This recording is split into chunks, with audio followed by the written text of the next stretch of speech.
Olá, vamos a mais uma aula de Fundamentos de Matemática. Eu vou falar nessa aula um pouco sobre números irracionais. Lembrando que a aula anterior eu iniciei o trabalho com números decimais. E geralmente nós representamos os números irracionais também na forma decimal.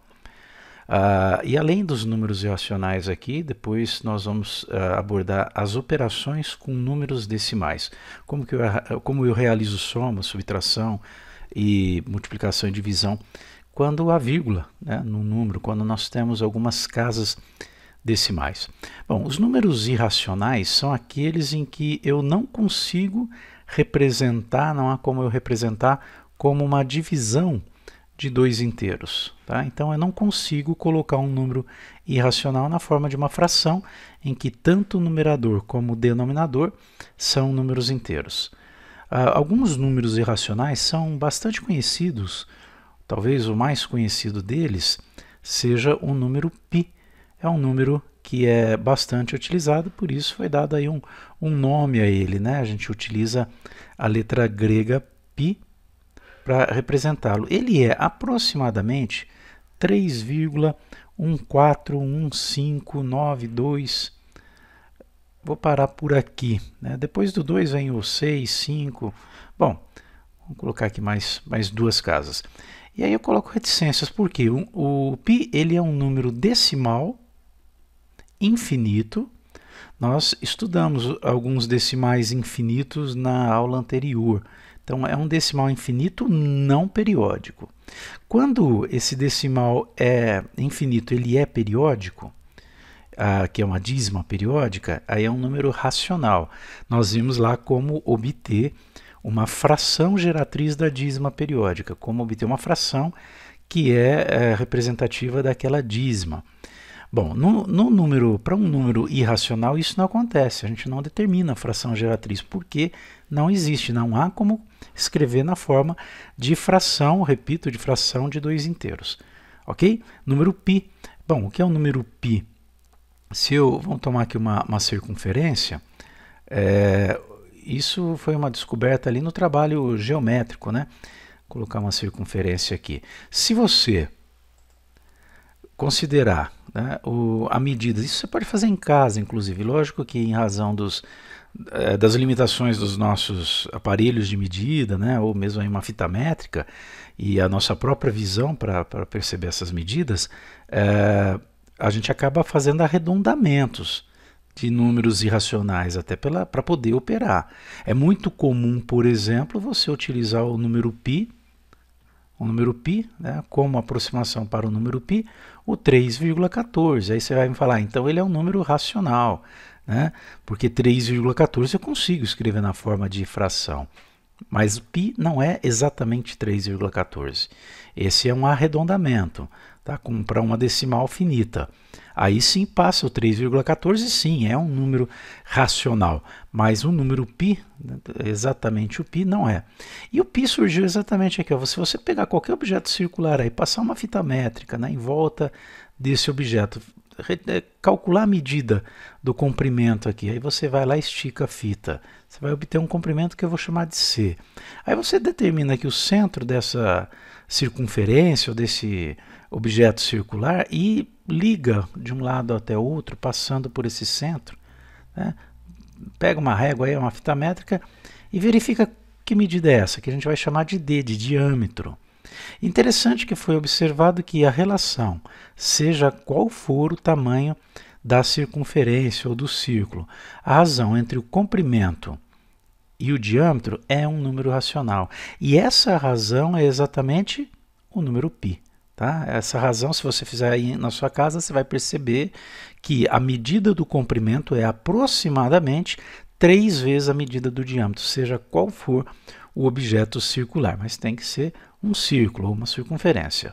Daqui inclusive sai, né, a fórmula do comprimento da circunferência. É π vezes o diâmetro. Mas eu conheço como π ou 2πr. É que o diâmetro é 2 vezes o raio. Então, se você trocar o diâmetro por 2 vezes o raio, vai ficar π vezes 2r, ou 2πr. Tá ok? Mas não é isso que a gente vai estar estudando, não é comprimento de circunferência. Só citei para dar um exemplo aqui de número irracional, o número π. Temos também o número e, utilizado lá como base do logaritmo natural, do ln. Né? O número e ele é aproximadamente 2,7182, bom, e aí continua. Também não é periódico, tá? Ele é infinito e não há período, não há repetição. Tem um número de ouro, né, da razão áurea, o número φ, que é aproximadamente 1,6180, e assim vai. Tá? Então são alguns números que você não consegue escrever na forma de razão, na forma de fração, de dois inteiros. Agora, como que eu sei que um número é racional ou não? Como que eu posso identificar racional não, irracional, né? Além desses conhecidos, nós temos qualquer raiz quadrada que você tiver de número primo. Por exemplo, a raiz quadrada de 2. A raiz quadrada de 2 é aproximadamente 1,41421 e assim vai. Tá? Muitas vezes a gente, quando tem que utilizar, né, o valor aqui da raiz de 2, nós consideramos raiz de 2 como aproximadamente 1,4 ou 1,41, aí depende, né, da precisão que você necessita no exercício, no problema a ser resolvido. Tá? E 1,41 é a mesma coisa, por exemplo, que 141 sobre 100. Então 1,41 é racional. Mas ele é uma aproximação para a raiz de 2. A raiz de 2 não é exatamente 1,41. Tá? Se você pegar a raiz de 3, que é aproximadamente 1,73, então qualquer raiz quadrada de número primo, por exemplo, também é um número irracional. Inclusive, raiz de 2 é um número que... deixa eu abrir aqui, pegar um quadrado, que surgiu lá no estudo da geometria, quando... Por exemplo, se pretendeu determinar a medida da diagonal de um quadrado, tá? Dados os seus lados, vamos supor um quadrado de lado igual a 1. Tá aqui. Tá? Qual vai ser a medida da sua diagonal? Aí a aplicação do teorema de Pitágoras e tudo mais, a diagonal vai medir raiz de 2. Agora, se eu considerar medidas de lado, isso considerando quadrado, todas as medidas de lado iguais, né? Se eu considerar outras medidas de lado, como 2, 3, 2,5, seja lá o que for, sempre vai aparecer na diagonal, eu sempre consigo fazer aparecer o raiz de 2, então, que é um número irracional. Tá ok? Então, a gente agora esgotou aí todos os tipos de números, né, reais. Os naturais, os inteiros, racionais e irracionais. E eu vou aproveitar agora o restante dessa aula para falar sobre as operações com os números decimais. Como é que eu realizo a adição, a subtração, multiplicação e divisão com números naturais. Vamos pegar aqui um primeiro exemplo da adição, como é que vai ser realizada. Então, para quem sabe realizar a adição de números naturais, números inteiros, não há muita dificuldade aqui, né? Só um detalhe, eu vou ser breve aqui nessa parte da explicação, só destacando alguns pontos aí que são relevantes aqui. 237,57 somado a 12,482, por exemplo. Como é que eu realizo essa soma? Bom, você já viu aqui que eu coloquei vírgula embaixo de vírgula. É assim que nós realizamos soma, né? Na hora de usar o algoritmo. Unidade embaixo de unidade, dezena com dezena, centena e assim por diante. E continua aqui, ó, décimo, centésimo, milésimo, separado aí pela vírgula. Ok? Então é só alinhar e realizar a soma da mesma forma. Eu posso acrescentar zero aqui? Pode. O zero à direita, né, depois da vírgula aqui, você pode acrescentar quantos quiser. Tá? Então você vai fazer a soma 0 mais 2, 7 mais 8, que dá 15. Vai 1 aqui, 5 com 4, 9, 10. Põe 0, vai 1. Tá? Aqui dá 7, 8, 9, 10. De novo 0. Vai 1, esse vai 1, na verdade, acontece o quê? Ó? Eu estou somando aqui unidades. Uma unidade mais 7 dá 8, com mais 2 dá 10 unidades. 10 unidades é a mesma coisa que uma dezena. Por isso que nós colocamos o 1 aqui de uma dezena. 1 com 3, 4, com mais 1, 5. Tá? E 2, aqui como não há nada, também é 0. Né? Tá aí, 250,052 e a vírgula embaixo de vírgula. No caso da subtração, também. Né? Subtração é vírgula embaixo de vírgula e você realiza da forma que está acostumado a trabalhar aí com os números inteiros ou naturais. Vamos pegar aqui um exemplo, 172,34 menos 63,573. Ok? Bom, como é que nós vamos realizar essa subtração? Esqueci do sinal aqui, de menos. A gente podemos começar aqui acrescentando um zero, né? Porque não tem nada depois do 4, é zero. Na verdade, aqui nós temos os décimos, centésimos e milésimos. Unidade, dezena, centena. Então, vou subtrair milésimo com milésimo. Agora, não dá para tirar 3 de zero. O que a gente faz aqui, né? Nós acrescentamos, mudar de cor aqui, nós acrescentamos um 1 aqui para indicar que agora não é mais 0, é 10. Na verdade, foi feita uma troca aqui. A gente pode fazer dessa forma, tanto faz o caminho que você vai realizar, mas a lógica é essa. Eu vou, desses 4 aqui, 4 centésimos, eu vou pegar um deles, né, e trocar por 10 milésimos. Por isso que eu coloco 10 aqui. Só que aqui passa a ser 3. Ok? Tem gente que coloca aqui embaixo, é um outro recurso, né, de subtração. Tá ok. Bom, aí eu vou fazer 10 menos 3, que dá 7. Bom, agora eu tenho 3 menos 7, eu tenho que tirar 7 de 3, também não dá. Então nós vamos pegar esses 3 décimos aqui, desses 3 décimos, pega um décimo e troca por 10 centésimos. Aí você coloca um aqui, fica 13, só que aqui vai para 2. Tá ok? 13 menos 7, 6. Agora 2 menos 5, de novo, 1 aqui na frente, para você passar a ter 12 décimos. Por quê? Você vai pegar uma unidade, né, uma unidade e trocar por 10 décimos. Sobra uma unidade aqui na casa das unidades. 12 menos 5, que vai dar 7, a vírgula aqui. 1 menos 3 também não dá. Então fica 11. 11 menos 3 dá 8. Só que aqui foi para 6. 6 menos 6 vai dar 0 e 1 menos 0 que dá 1. Tá ok? Então tá aí, nós realizamos a subtração, nada de muito diferente do que já se utilizava ali nas operações com números inteiros e naturais. Vamos para a multiplicação. Bom, aqui na multiplicação, vamos considerar o seguinte exemplo. 3,45 multiplicado por 2,5, por exemplo. Como é que a gente costuma fazer essa multiplicação? Você faz como se fossem dois números inteiros. Esquece a vírgula por um momento, né? 5 vezes 5, 25.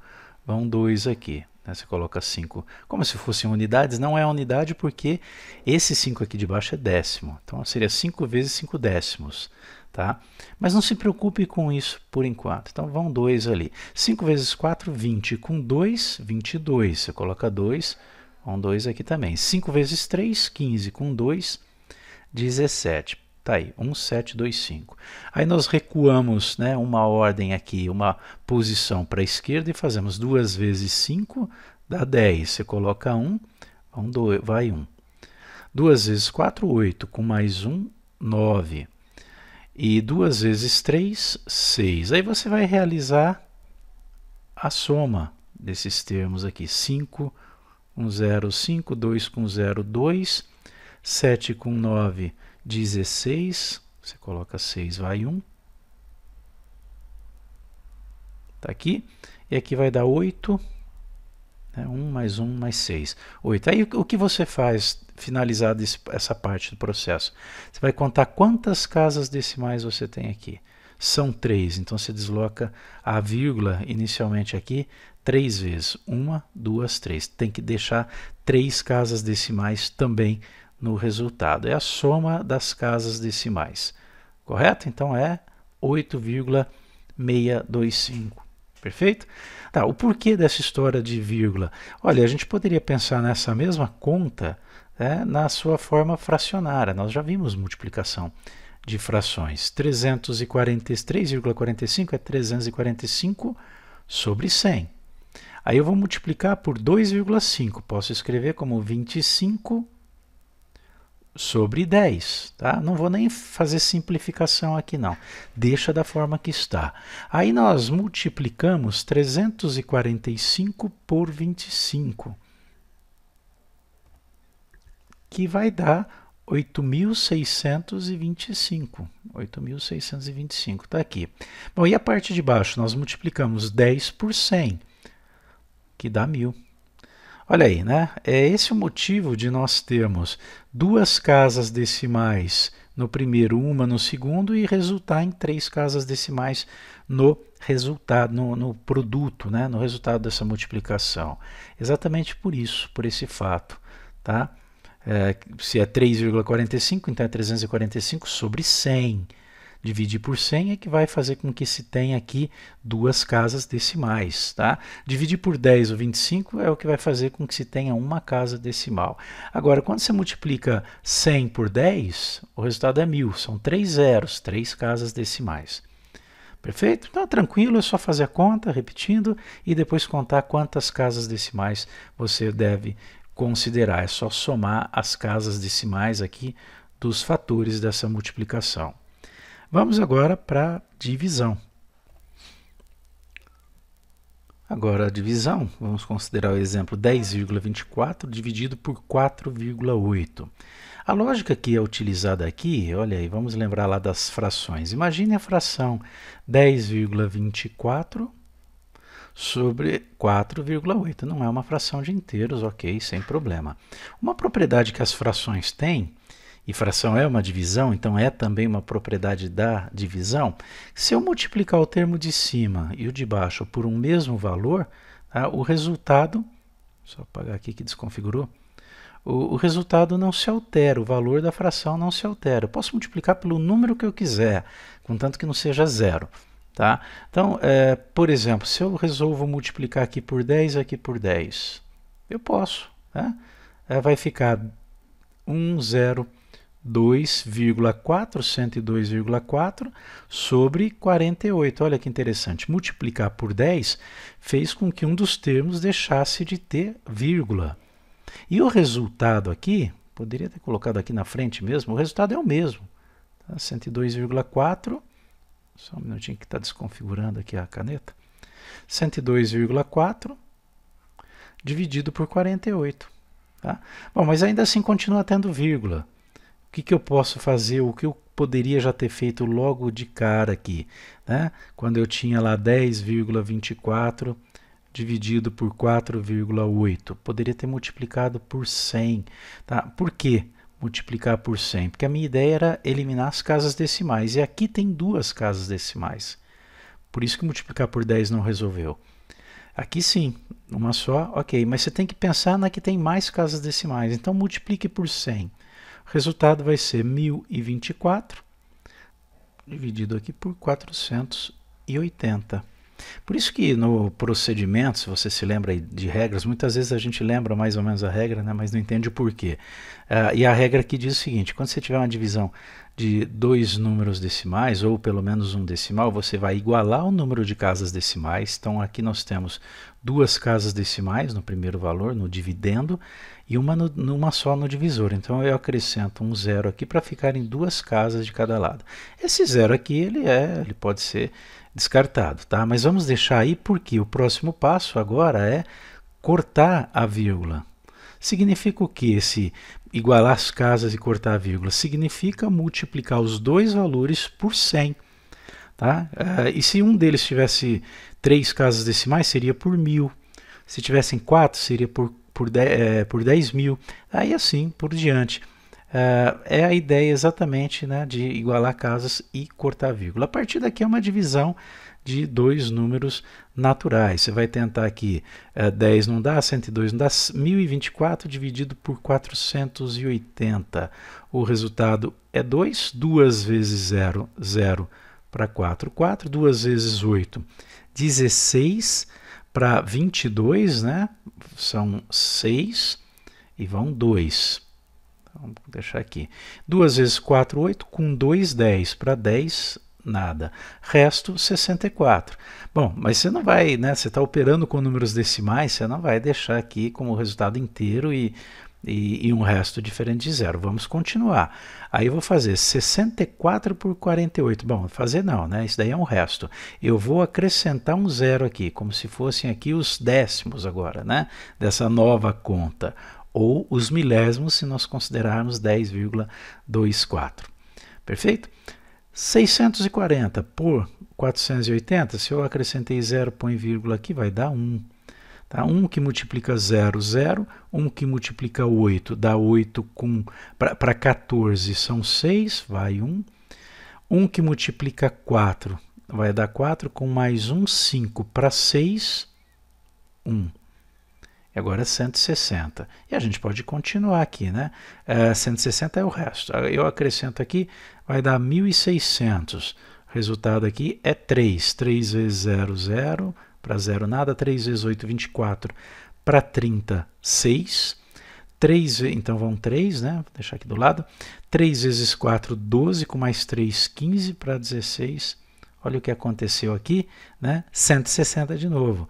E se eu for acrescentar 0 aqui, vai dar 3 de novo aqui, o resto vai ser 160 novamente. Portanto, eu tenho aqui uma dízima periódica, um decimal infinito periódico, que é um número racional. Tá ok? Então, dessa forma, a gente faz a divisão entre dois números decimais. É isso aí e até a próxima aula.